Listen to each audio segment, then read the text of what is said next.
भरतपुर नाम के गांव में मनीष अपनी पत्नी रेखा और 2 बच्चों बंटू और चिंकी के साथ रहता था। मनीष अपना एक छोटा सा ढाबा चलाता था। मनीष बड़ा ही लजीज खाना बनाकर बेचता था, जिससे उसका ढाबा ठीक ठाक चलता था। वाह यार मनीष, क्या लाजवाब खाना है। तुझे पता है, इतना स्वादिष्ट पालक पनीर मेरी माँ भी बनाया करती थी यार। सच में मनीष भाई, मजा आ रहा है। उसके ढाबे पर उसके गांव के और आसपास के गांव के लोग खाना खाने आते रहते थे। लेकिन अब जुलाई का महीना शुरू हो चुका था। उसका ढाबा कच्चा बना हुआ था, जिस कारण बरसात के समय में वहाँ पानी टपकना शुरू हो जाता था और इसलिए बरसात में उसका धंधा मंदा पड़ जाता था। उसके ढाबे पर कम ग्राहक आने लगते हैं। बाहर बारिश जोरों पर थी। हे भगवान, पिछले 2 हफ्ते से बहुत ही कम ग्राहक आए हैं ढाबे पर। अगर ऐसे ही चलता रहा तो कैसे काम चलेगा। कहीं ऐसा ना हो कि फिर मुझे अपना ढाबा बंद करना कर देगा। बारिश में लोगों को आने में थोड़ी दिक्कत तो होती ही है, ऊपर से ढाबे में पानी भी टपकता है, शायद इसलिए। अच्छा चलिए, आज मैं भी आपके साथ चलती हूँ ढाबे पर। वो दोनों ढाबे पर चले जाते हैं। उस रोज भी खाना बनाते हैं, लेकिन उस रोज भी बारिश के चलते कोई नहीं आता। लगता है आज भी ये सारा गरीबों में बांटना पड़ेगा। कोई ग्राहक नहीं आया। उस रोज भी वो सारा खाना गरीबों में बांट आते हैं। ऐसे ही दिन बीतते हैं। एक रोज आधी रात के समय गांव में तेज तूफान आता है और जोरों से बिजली कड़कती है और वो बिजली उसके ढाबे पर आकर गिरती है, जिससे उसका ढाबा जल जाता है। ये क्या हो गया रेखा? अब मैं क्या करूँगा? मेरी तो रोजी रोटी ही छिन गई। मेरी भी कुछ समझ में नहीं आ रहा जी, लेकिन आप ज्यादा टेंशन मत लीजिए, नहीं तो आपका बीपी बढ़ जाएगा। दिन पर दिन बारिश बढ़ती जा रही थी और मनीष उसी बारिश में काम ढूंढने निकलता है, लेकिन उसे कहीं भी काम नहीं मिलता। उल्टा सारा दिन बारिश में भीगने के कारण उसे सर्दी लग जाती है। अब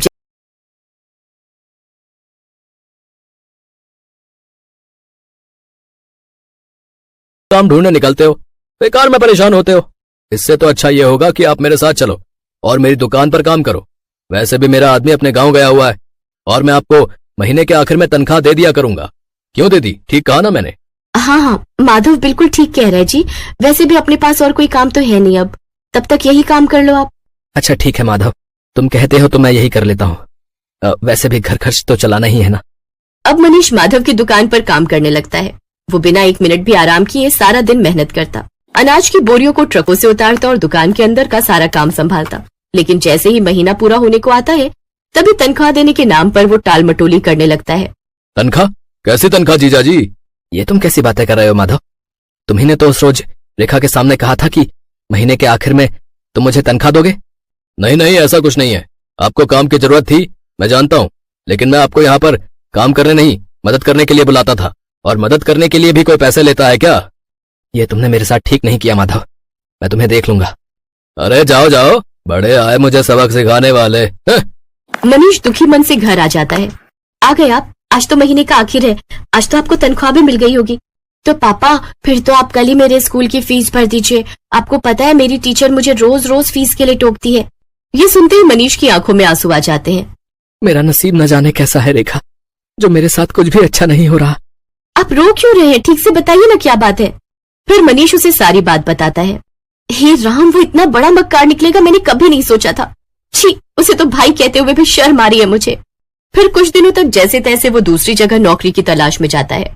तब जाकर उसे एक बड़ी कोठी में ड्राइवर की नौकरी का काम मिल जाता है, जहां उसे महीने के 10,000 रुपए तनख्वाह के रूप में मिलते हैं। लेकिन इससे वो ड्राइवरी के अलावा अपने घर के काम भी लेते और इसी के सहारे अपना घर खर्च चलाता है। ऐसे ही एक शाम जब मनीष काम से घर लौट रहा होता है, तभी उसकी नजर सड़क किनारे गिरे हुए बच्चे पर जाती है, जो कि लगातार मदद की गुहार लगा रहा था। कोई मेरी मदद करो। ये तो किसी बच्चे की आवाज आ रही है। मनीष जल्दी से उसे पास के डॉक्टर के पास ले जाता है और उसका इलाज करवाता है। एक जमींदार का बेटा होने के बावजूद भी किसी ने मेरी जान नहीं बचाई, क्योंकि शायद कोई भी रोड एक्सीडेंट के लफड़े में नहीं पड़ना चाहता।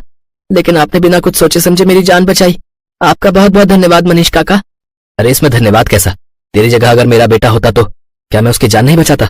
उधर जैसे ये बात जमींदार को पता चली, वो दौड़ा दौड़ा आया और उसने वीरेन को गले से लगा लिया। तेरा बहुत बहुत शुक्रिया मनीष। अगर आज तू ना होता तो पता नहीं मेरे बेटे का क्या होता। ये ले मनीष, इसे मेरी तरफ से इनाम समझ कर रख ले। ये आप क्या कह रहे हैं जमींदार साहब? मुझे इन पैसों की कोई जरूरत नहीं है। रख लो मनीष, तुमने मेरे जान से प्यारे बेटे को बचाया है, तो उसके आगे तो ये सब कुछ भी नहीं है। मनीष जब घर आकर देखता है तो वो पूरे 5 लाख रुपए होते हैं। ये देख वो बहुत खुश होता है। अब वो जल्द ही सड़क किनारे अपनी जमीन पर खुद का पक्का ढाबा खोल लेता है। सड़क किनारे होने से अब उसकी और भी ज्यादा कमाई होने लगती है। अब बरसात में ना तो उसके ढाबे की छत टपकती और ना ही ग्राहकों की कमी होती, क्योंकि गाड़ियों में घूमने निकले लोग उसके ढाबे पर ही अपनी गाड़ी रोकते और लजीज लजीज खाना खाकर बारिश के मजे लेते। अब मनीष अपनी पत्नी और बच्चों के साथ खुशी खुशी रहता।